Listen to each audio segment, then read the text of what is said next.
ध्यान दें, class 10th के Hindi medium classes, subject biology आपका है।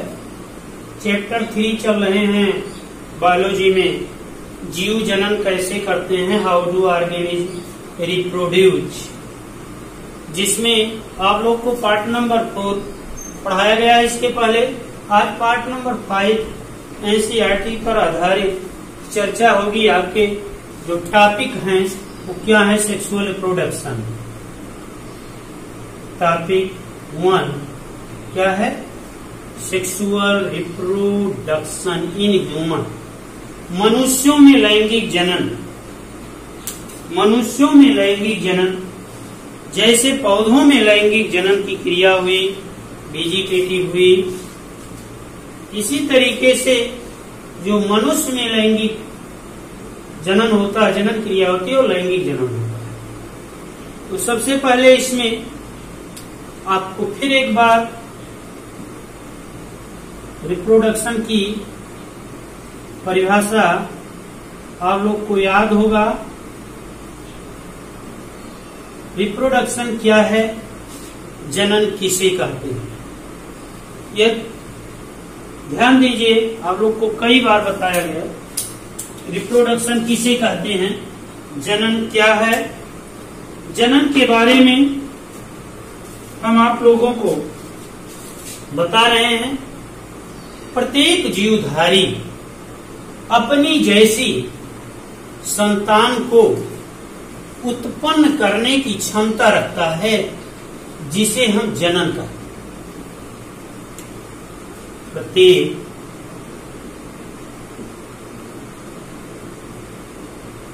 जीवधारी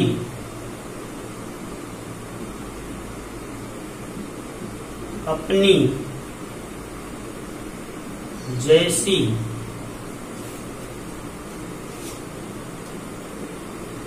संतान उत्पन्न करने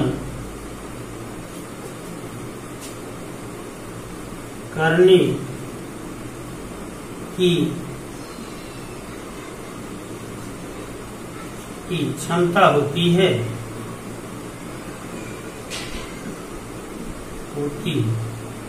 होती है, जिसे जनन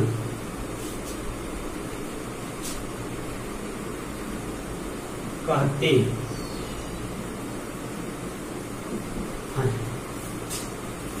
प्रत्येक जीवधारियों में अपनी जैसी संतान उत्पन्न करने की क्षमता होती है, जिसे क्या कहते हैं, जनन। आप जानते हैं जनन क्रिया का बहुत महत्व है, क्योंकि यदि जनन ना हो तो पृथ्वी पर जीवों की अस्तित्व समाप्त हो जाएगी। इसलिए पृथ्वी पर जीव के अस्तित्व को बनाए रखने के लिए यह क्रिया होती है। अब आगे देखिए, मनुष्यों में जो लैंगिक जनन होता है उसमें आप जानते हैं मेल रिप्रोडक्टिव ऑर्गन्स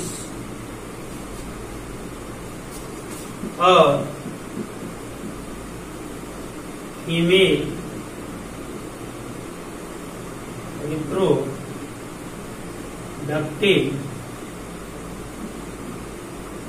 ऑर्गन्स दो होते हैं।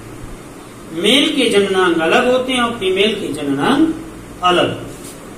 हम मेल के जननांग को किस रूप में व्यक्त करते हैं, एक बार आप लोग को मॉडिफाई भी किया गया था, बताया भी गया है। इस तरीके से ये आपका मेल जननांग मॉडिफाई कर रहा है और ये आपका फीमेल जननांग मॉडिफाई कर रहा है। दोनों के क्रॉस या संकरण से क्या उत्पन्न होते हैं, संतत कोशिका का निर्माण होता है। लेकिन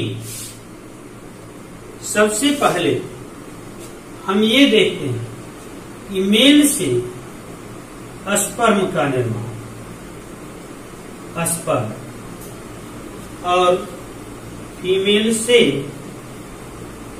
ओव्यूम का निर्माण होता है।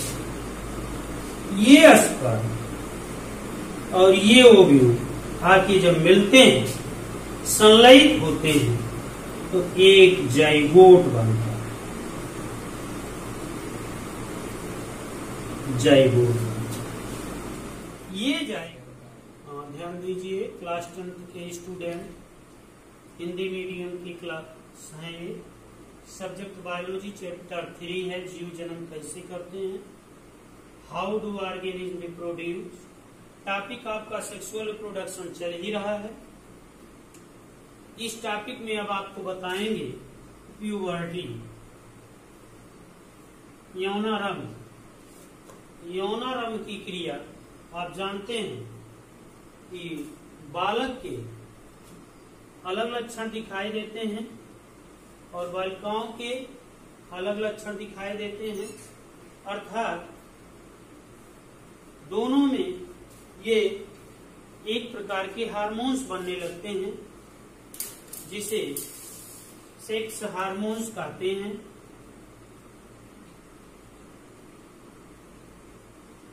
हार्मोन्स, दो मेन हार्मोन्स होते हैं। एक का नाम है एस्ट्रोजन,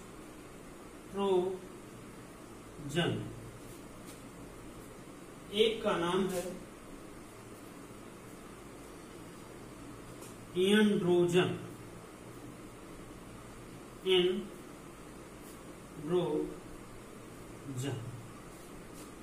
एस्ट्रोजन अर्थात इसको प्रोजेस्टेरॉन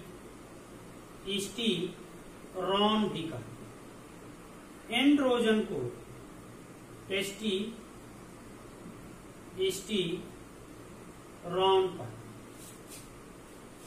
ये प्रोजेस्टेरॉन एंड टेस्टोस्टेरोन हमें व्यक्त करता है। ये हार्मोन्स मेल के होते हैं और ये हार्मोन्स फीमेल में पाए जाते हैं, अर्थात स्त्री और पुरुषों में अलग अलग प्रकार के हार्मोन्स पाए जाते हैं। इन्हीं हार्मोन्स के द्वारा प्यूबर्टी में डिफरेंस आते हैं, अंतर आते हैं। अर्थात ये हार्मोन्स पुरुषों में दाढ़ी तथा मूछ, चेस्ट पर अधिक बाल का होना आदि लक्षण को व्यक्त करता है। प्रोजेस्टेरोन, ये हार्मोन्स स्त्रियों में मेमोरी ग्लैंड तथा आवाज में अंतर आदि क्रियाओं के लक्षण को व्यक्त करता है।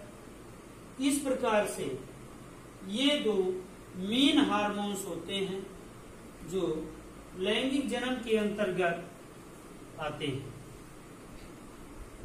प्यूबर्टी स्टेज में, किशोरावस्था में ये क्रियाएं अधिक पाई जाती हैं जो लैंगिक जन्म से संबंधित होते हैं।